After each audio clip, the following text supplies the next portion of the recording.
TUGS, Harbour Life. Adapted by Ellis Pagan from an original story outline by David Mitton. Ellis Pagan also reads the story alongside Chris Dale. The tugboat, for its size, is the most powerful craft afloat. And the Star Tugs are the power behind the docks and waterways that make up the big city port.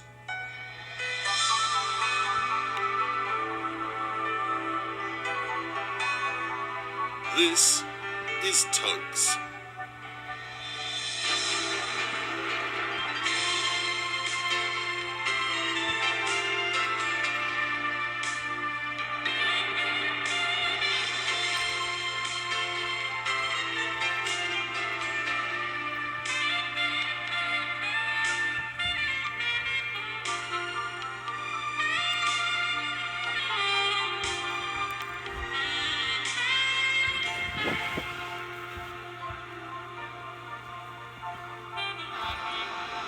Sunshine's first season as part of my Starfleet was filled with many adventures for both him and the other tugs.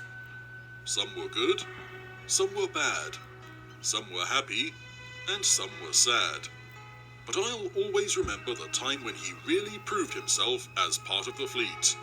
It was not long after I had acquired him, and the day had started like any other, with myself about to give the 6:30 morning briefing.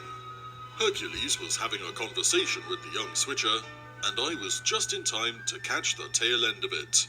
By the way, Sunshine, He said, if you are to be a star tug, you are expected to uphold the high standards we stars are renowned for in the big city port. Oh yes.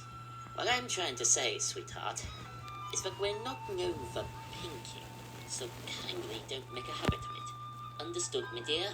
I soon got down to the matter at hand, the briefing. Good morning, Starfleet. Before we begin, I'd like to say to you all, well done for winning us the ocean liner contract.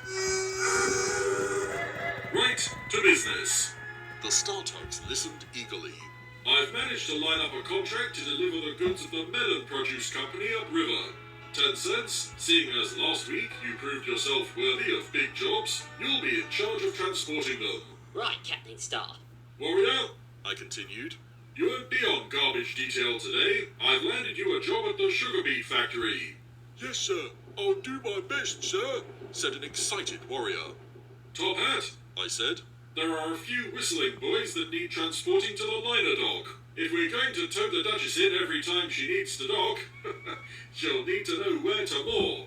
Oh, yes, moaned Top Hat. I'm on it. He wasn't too fond of whistling boys. The noises they made bothered him a lot. Big Mac, I went on, see if you can find any tramp steamers that need bringing into port. But if you see Izzy Gomez, make no attempt to give him a tow. Right. Oh, one final thing, I said as I began to wrap up the briefing. Sunshine, you might need to stay here. The jobs I've assigned to the others today are far too dangerous for someone as small as you. Okay, sir. The sugar beet factory, as its name suggests, was where a plant known as sugar beet was grown. Warrior's job was to transport the fully grown sugar beets to the sugar manufacturing plants. You see, sugar was an important part of big city ports industry, as it was worth a great deal of money to whoever would land the contract to transport it. The factory owned a rainbow-coloured barge called Sugar Ray, who was to work with Warrior on the day he would be transporting the sugar beet plants. Right, what am I doing? Asked Warrior.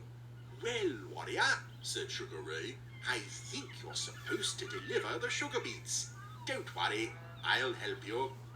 So Warrior took Sugar Ray, loaded with sugar beet, along the waters that led to the sugar manufacturers. On his way, he noticed a shortcut, which he believed could get him to the factory faster. I wouldn't do that if I were you. Sugar Ray said cautiously. But Warrior took no heed of Sugar Ray's warnings, and he also didn't notice that along the shortcut was a tree with branches that hung very low indeed. Before he had any time to react, the branches swung out and hit his stack, denting it. What was that? Was all Warrior had to say.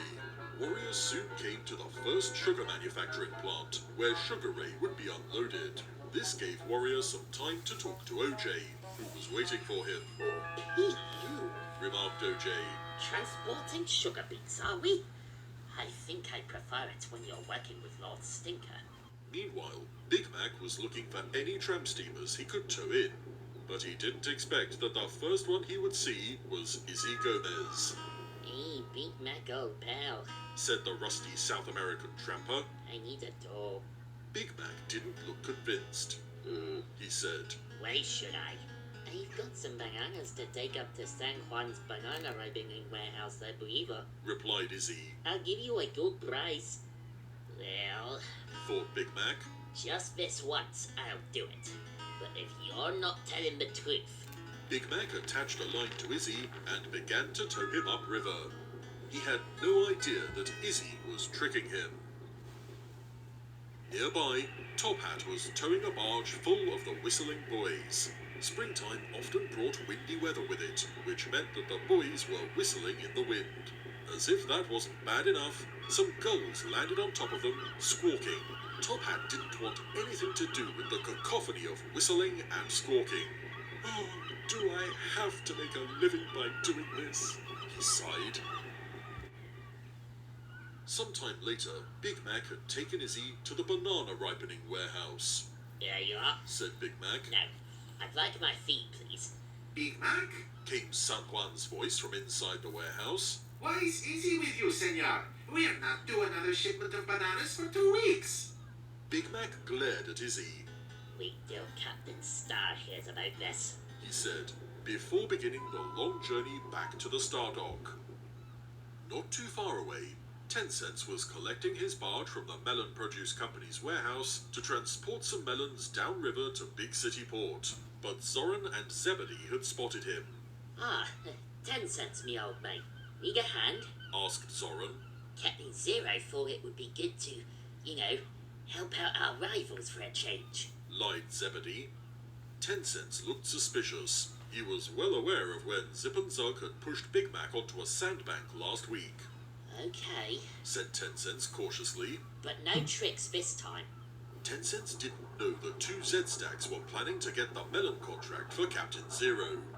When they were near the mudflats, it all happened too soon. Zoran moved hard on 10 Cents and he went straight into the sandbank. Someone, help me!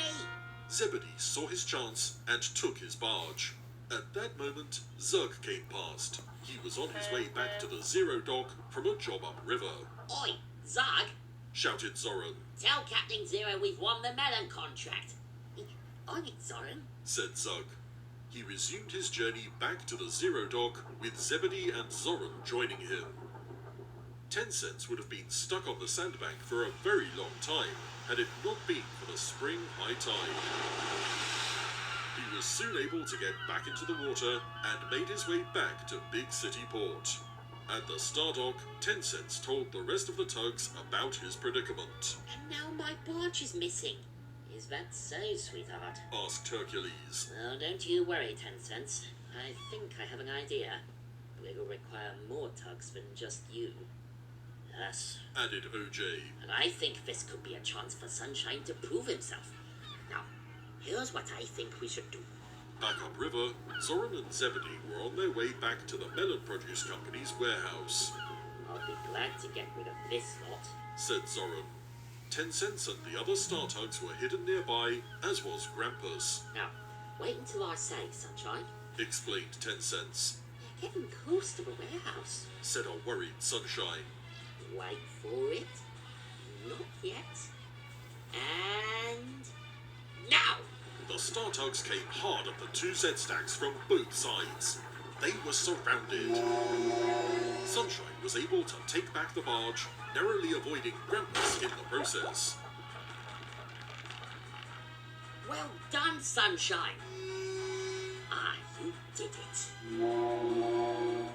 In all the excitement, 10 Cents had completely forgotten about his delivery. Oh no. What's wrong, Royal? Asked OJ. I was supposed to deliver the melons 2 hours ago. The clients will be mad that I was late. Ah, don't you worry, 10 cents. OJ said. Have you ever heard the saying, better late than never? Yeah, I guess you're right. Grampus then resurfaced.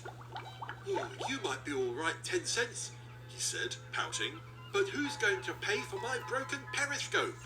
and all the tugs couldn't help but laugh in amusement at Grampus's predicament and enjoy at how Sunshine had really proved himself as part of my star fleet.